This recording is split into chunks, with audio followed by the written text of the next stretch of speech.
Hi, my name is Pik-Shuen Fung, and I'm the author of Ghost Forest. The reason why I wanted to incorporate a lot of space in my novel is because I think everyone grieves differently. So I wanted to write a book that feels really spacious and expansive so that readers could bring their own experiences and feel their own emotions and draw their own connections while they're reading. Because I think grief is such a personal experience. And my big wish was to write a book that is a space for readers to grieve. Not only the loss of loved ones, but also losses through generations and the losses that result from immigration. So the protagonist of Ghost Forest is a visual artist who turns to her mother and grandmother to ask for their life stories after her father dies. And this family moved from Hong Kong to Vancouver in the 90s before the 1997 handover to China. This was really common. Hundreds of thousands of people emigrated from Hong Kong at the time. And it was also really common for the fathers to stay in Hong Kong to work and provide for their families.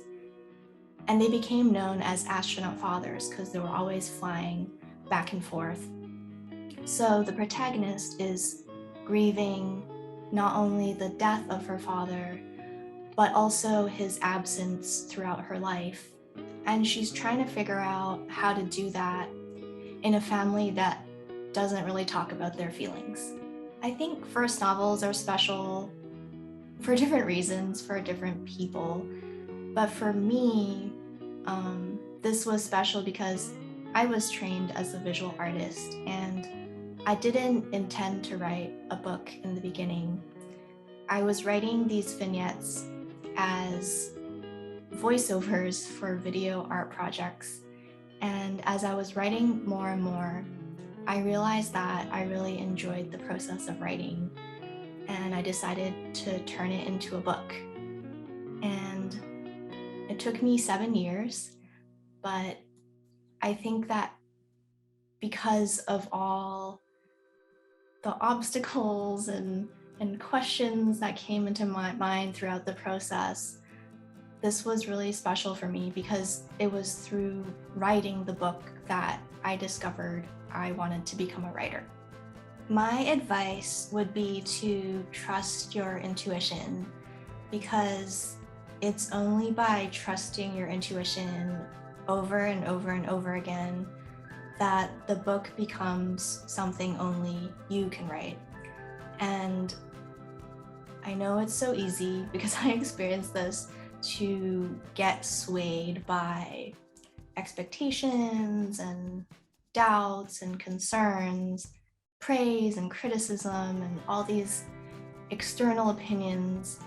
But I think that because it's such a long and unpredictable process, ultimately it's so much more meaningful and fulfilling and enjoyable if you follow your own instincts and write something only you can write.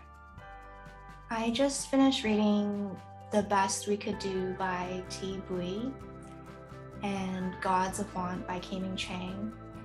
And I'm currently reading Braiding Sweetgrass by Robin Wall Kimmer.